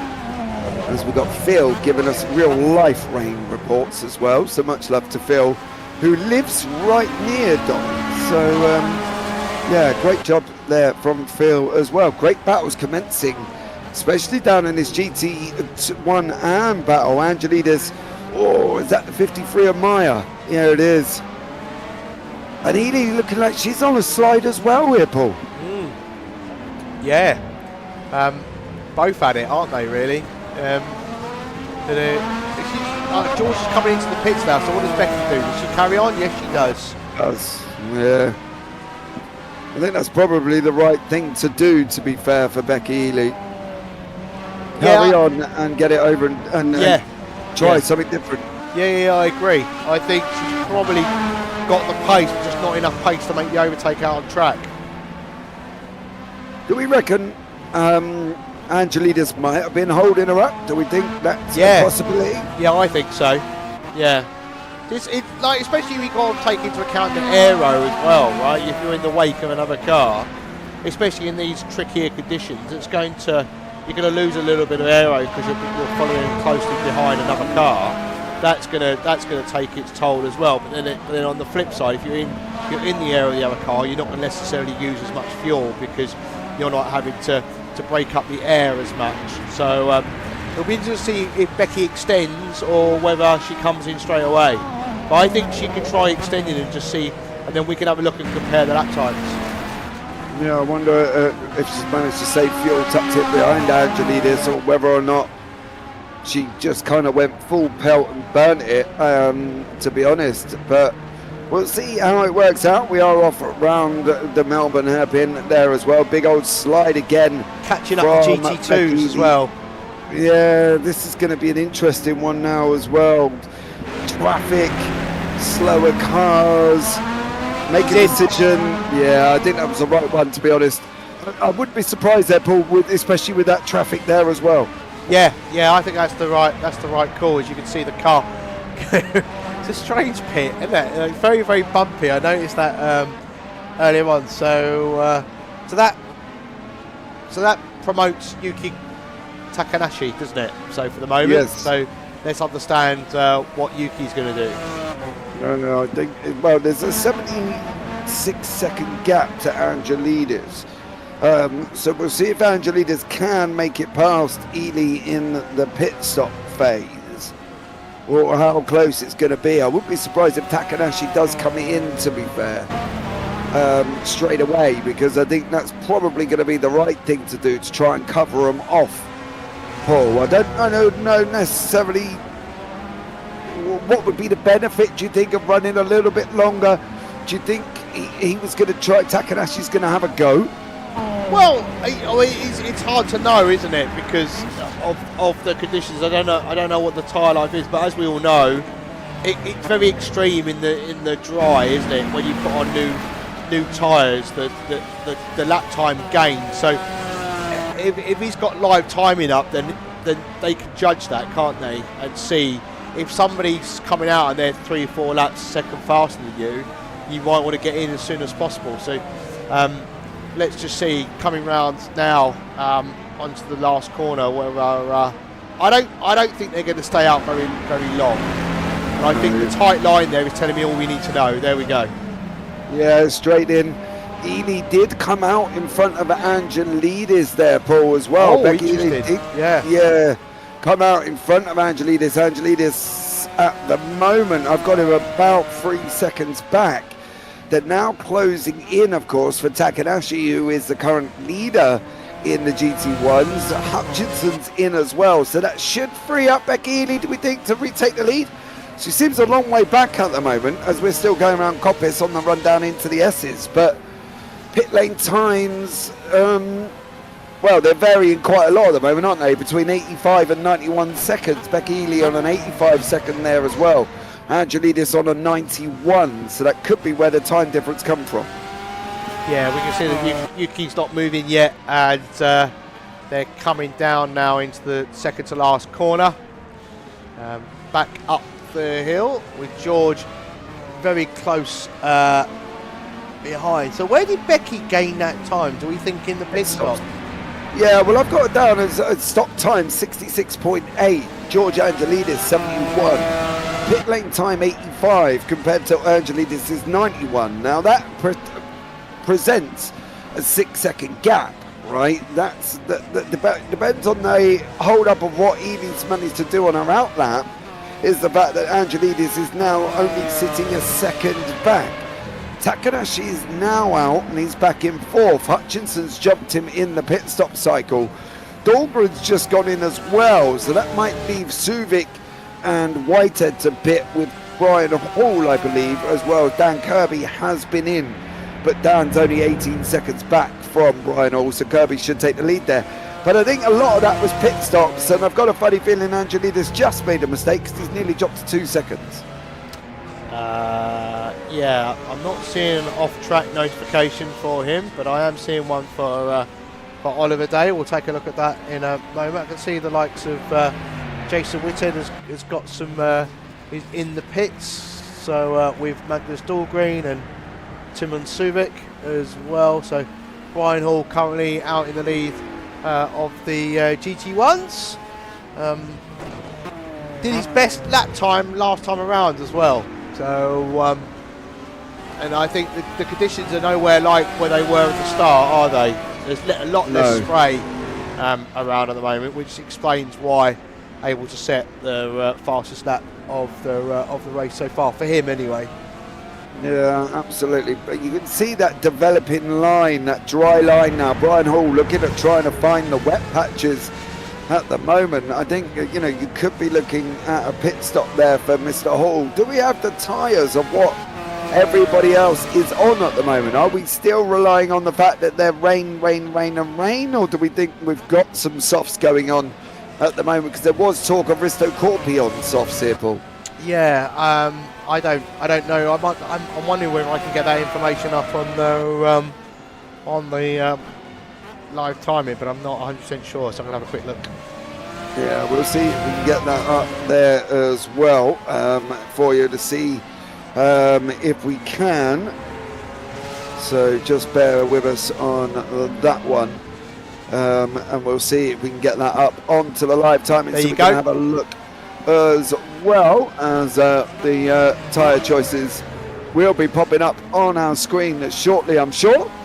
I've got them for you at least for your. But I didn't know if you can get them up. Can you get them up on the overlay? Yeah, I think there is a timer down. Scroll down. You can see. There is. I've never used it before. Apologies, everybody. Look at that. I've learned something new. Yeah, rain, and softs for Dahlgren. So Dahlgren's the only man on the softs. Suvic's out on the hards.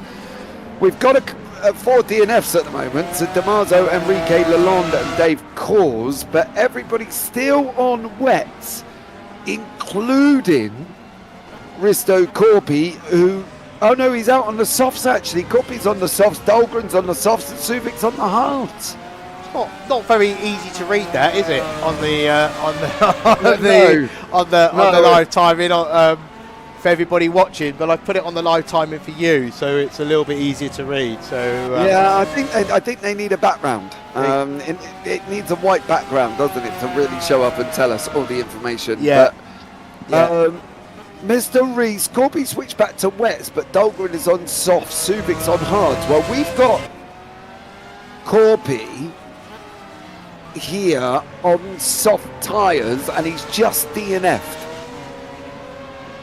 if I'm not mistaken. So I've got him down as a DNF. Oh yeah, he has just DNF'd on my screen as well. Yes, I'll see if I can see if something's happened. Yeah, Mr. Reese there as well. It's just come up and said now Corpy's DNF. So we'll see what we can find out. He was in the pits. Angelidis and Becky Ely. Angelidis getting it all wrong, getting a slide on there and nearly went into the grass. He hit the curb.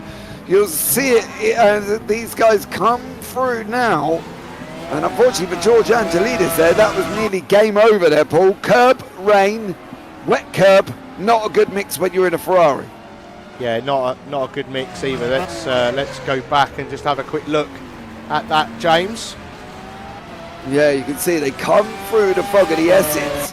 And this is where he gets on the wider line. You can see there, look, he's just got nothing. And he's situated at the moment, isn't he, for Angelidis on them wet tyres. Ely went hunting for the rain. You see how she pulled into the wetter part of the circuit.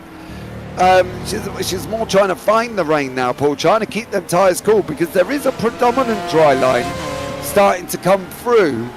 Now, Suzuka is on the hards. He's doing 133. Dahlgren's on the softs doing 132.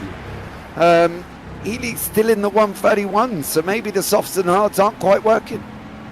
Yeah, maybe it's just as we watch Ross Smith there get a bit of a wiggle on. I think he's about to lose P1 to Matthew Overton, and yeah, Matthew makes the move stick. So as the track's drying out, maybe this is where Ross in the Marcos is gonna struggle a bit. Oh, they're off! They're off in the bottom right corner.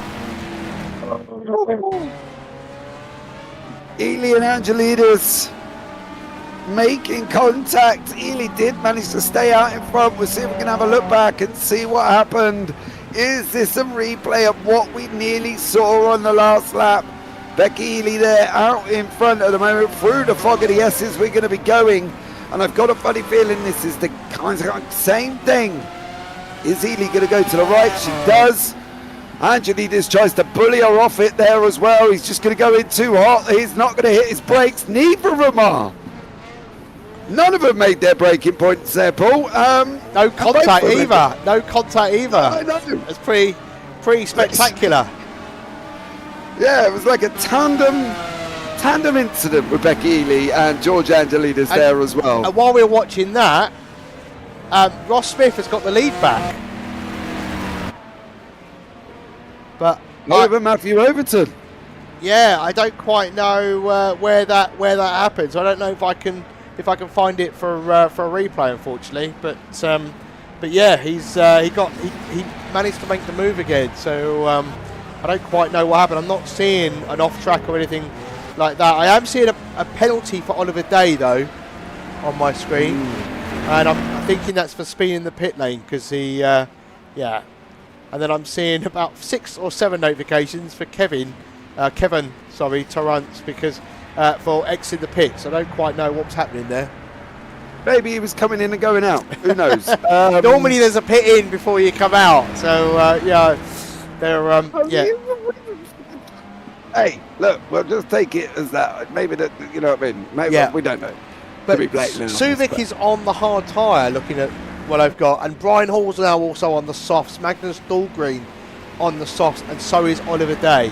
But Oliver Day has a penalty that needs to be served. Right.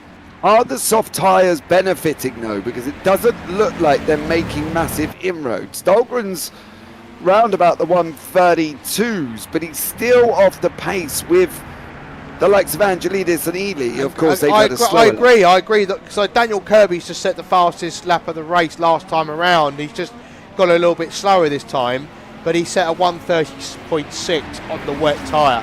But I think we're close to the switch. I think we're look at the dry line now.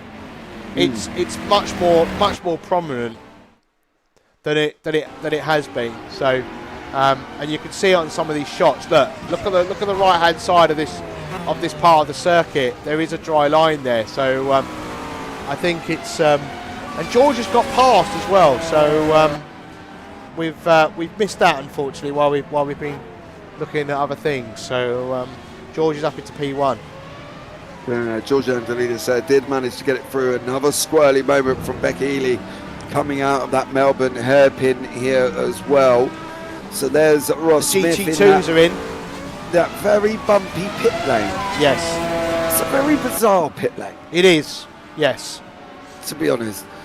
Civic's on the hards, Whitehead's on the hards, Ross Smith's going on to the hards as well. So Ross Smith onto the hards, and this is, I believe, Magnus the Dahlgren. 89 of Magnus Dahlgren into the gravel. Okay, not dramatic, but not ideal. yes.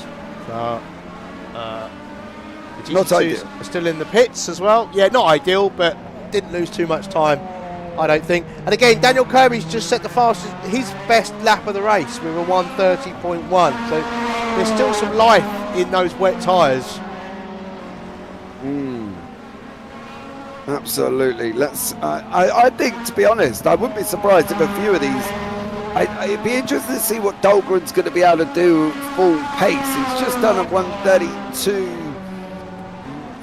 He's predicted a 1:32, so slightly. Last lap was Still a 1:33, wasn't it? So Yeah, still behind Kirby on a 1:30. yeah. As Ross has lost the lead in the pits, Well, yeah, and he's gone for the hards. Peter Meyer, I believe that is, Matthew Overton, sorry, coming out in front of Smith. There was a 3-second gap, mind you, Paul, between the pit stops and the pit lane times. So, Overton 3 seconds quicker than Smith on the pit run. So that's probably where the time was lost there. Kirby's still out Brian in front. Hall up to pace now. He's in the 1:30s. And he's the first man on the softs, isn't he? No, sorry, 1:32. Apologies, I read the wrong column. Got a little bit carried away there. Still slower than the leader. The guys on the wets are still, but then they might be more like slicks now. Do you know what I mean? Like we've seen it in real life racing.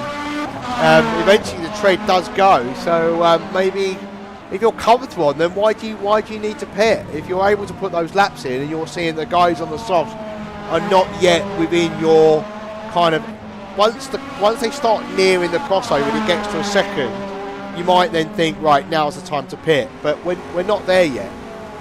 No. We're not there yet. I mean, John Ewan last time round 1:30.4. He's on the wet still. Brian Hall last time round did a 1:32 on the softs. Magnus Dahlgren did a 1:30.8. That's close. Did he? No, 1:30.92. Sorry. So that's closer. But that could be driver and car dependent as well, couldn't it? So. Well, we're going to have a look at Ethan Funk. Funk has just gone onto the hards. I think that's going to be one of the major telltales of where they're going to be. Brian Hall's still in the 1:32s. He's still not quick. However, he is catching Angelidis and Ely. They're both in the 1:32s at the moment. Daniel Kirby still flying in the 1:30s. I can't really see Kirby. Brian Hall just did a 1:29. And he's on the softs. Yes. I think we might now be at that crossover point. So if I was Daniel Kirby, I'd probably think about coming in. The pits are still relatively wet. They're not going to have a lot of car traffic, are they, during the race? So to clear the spray. So the tyres, when they initially come out, are going to take a little while to come in. Yeah, definitely. And I think that's going to be an interesting one. We've got Barry Dimarzo in chat. Frustrated of being taken out of the race, but I'm here to cheer on teammate George, says Barry. So there we go for Barry Dimarzo, of course, having moments. And unfortunately is one of 5 DNFs with Risto Corpi, Barry Dimarzo, Felipe Enrique. Didn't really see a lot of Felipe Enrique, to be honest. He did 11 laps. Gilles Lalonde and Dave Coors. Actually, Enrique did 6 laps, so he did even less. But Brian Hall is the man on the softs here, as we've got a replay Is that Peter Meyer? It is indeed. Turning into a normal, quite bumpy at that part as well. Yeah, that's out of Old Hairpin, isn't it, at the moment? That's a funny old corner, is Old Hairpin, to be fair. Yeah. You could argue that Donington's got a few funny ones, actually. Oh yeah, but with the Old Hairpin, you've got to try and carry speed, keep the grip, and get up an hill. Yes, yeah. No, indeed. It's if you can find that flow, it pays dividends round here. Really does. But what is the flow? That's going to be the question, you know, because it's very... Are you going to be very interrupted because of the fact that obviously, you know, you've got cars going in the pitch, you've got ever-changing tyre conditions, you've got rain, you've got a decision about whether or not you go on to softs. Do you start going on to softs? You know, there's a lot here, so can you really get into a flow, you think? Yeah, I think you can around here. I love Donington. I always have done since the Toka race days, you know, race driver days. Like, I've always been a fan of it because I think, to your point, it's kind of like pushing the boundaries a little bit and trying to keep that momentum, but also keeping it on the black stuff at the same time. But you could argue that's the same at every track, of course, but I think here it's just got an unusual characteristics, and it's got, you know, you go up one moment, you go down the next, and I think it's a really great racetrack. Even turn one, you know, like, it kind of makes you want to go fast, but actually it can also very easily, you get carried away and then you're on the outside of T1. You know, like, you saw that. I'm a big we fan. saw it right at the beginning, didn't we? Yeah. And it's a tricky corner, especially when your tyres are cold, T1. And as I can see, like, you know, when people are pitting, there is the pits are still wet, so we may see when people initially come out, they might run wide on talking to people running wide. I can see that we've had somebody run a little bit wide. Let's go and have a look. Poor old Torrance, though. He's having a torrid time, is Torrance. Oh, Smith! Oh, that was Smith. close. That was close. Can we get a cockpit view of that, do we reckon? I mean, I can do that. Oh, let's see if we can see. There is Smith. Watch the car go in front. Just missed him there as well. So that was Matthew Overton. Maybe that's Ross not being able to see over that big old grate there as well. Oh, look. Poor old Smith just gets it all wrong, and he was doing so well, Paul, as well. He was, yeah, having a solid race.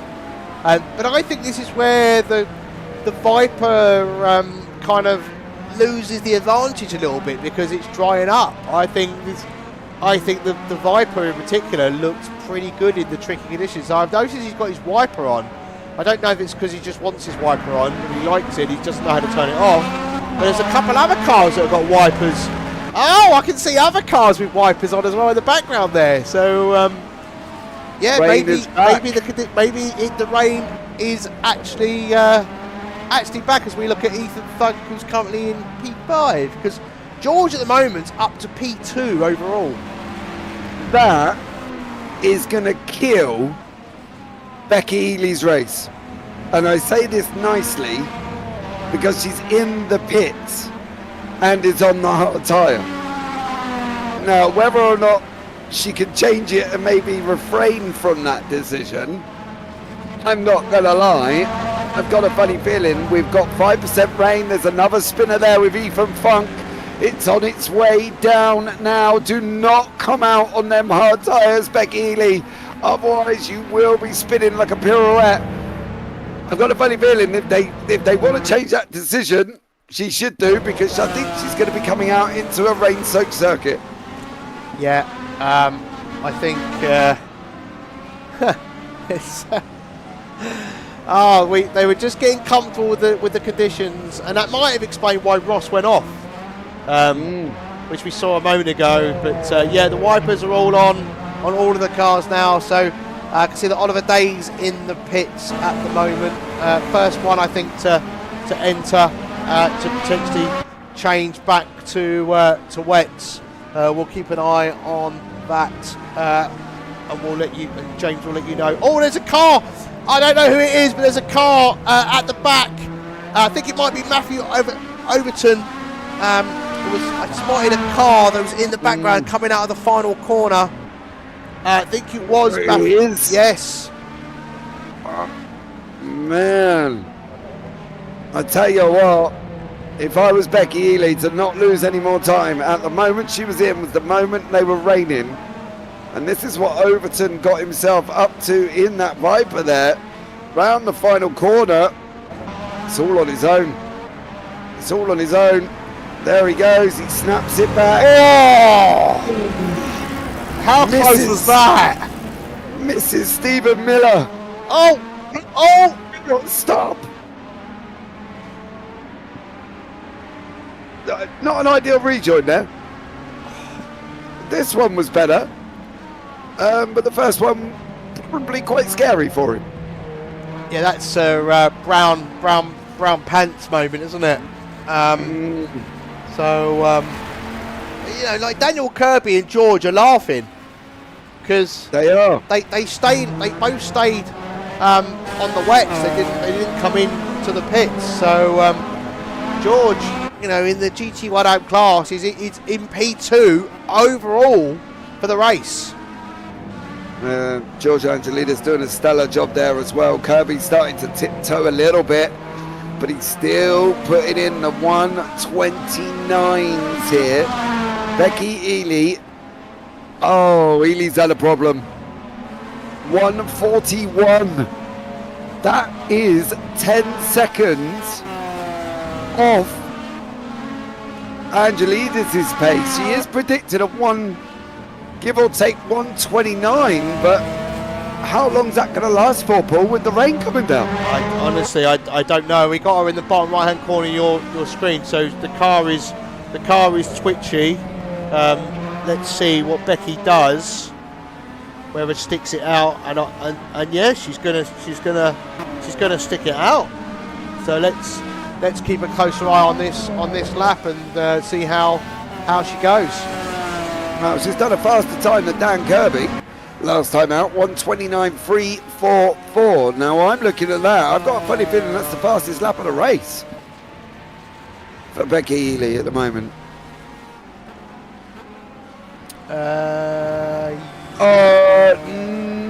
No. Alex Garrick on the 128. Ethan Funk's in the 128s as well, yeah.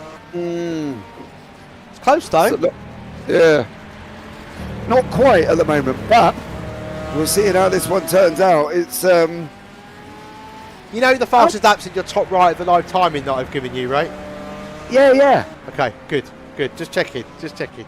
Yeah, I didn't read that. You know that, right? I did quick maths and spotted a 129.3, and I was like, oh, and then realised it is actually. But it's interesting when if you look to the left of that, it gives you the sector 1, the sector times as well. So, so that's interesting. It was where Alex is quickest in sector 2, and Magnus in sector 1, and Ethan in sector 3. Ely struggling here. Just got a bit of a snap on coming out of Melbourne. Got to make that decision now. What is it we've got? We've got 5% rain at the moment. Still a dry line though, Paul. So she's still got a dry line to make the most of. Yes. But how much longer is that line going to become, well, like Ali Pali ice rink, I suppose? Well, yeah. I mean, a lot of that's going to be determined by how hard it rains, of course. And as Matthew Overton again has a little bit of a moment, having a few of those, finding the conditions a little bit tricky, and how many cars are still out there and able to clear the rain that does come down, you know. So yeah, as you say, there is still currently a line, so as long as that remains, where the challenge comes is when you've got to try and get past another car. Yeah, as well. The picture will be back shortly here, guys, as well. What's happened there? We are staring at a black screen, Mr. Glover. I don't know There why we it go. does that, because it's on view. It's OBS just not showing it. I have to switch it off and switch it back off again. Well, That's there you weird. go. Yeah. Very bizarre. Yeah. Okay, so we've still got 23 laps remaining. Right? We got 5% rain. We got a half field split between wet, softs, and hards. And at the moment, we're seeing kind of the wet still doing the times around the softs and hards. Yeah, they're dominating, I think, at the moment, aren't they? They're saying, you know, the only car that's going quicker than the race lead at the moment is Magnus Dahlgren. Just. And Becky as well. Yeah. Both of them still in the 130.3s. Dan Yeah. Kirby last time out 130.8. Oh. So, but then again, look at the gap that Kirby's got over Hall. He's got 85 seconds, right? Let's be realistic here. It's only a 60-second pit stop. Oh, dearie me, what am I about to see? That's Takahashi, isn't it? It is. Oh, dear sir, dear sir. Now, I'm no race car driver, but I'm pretty sure that's not good when they're doing it. Yeah. All the way running up the hill. Yeah. Now, he was losing it earlier on, mind you, Garrick, and he was losing it earlier.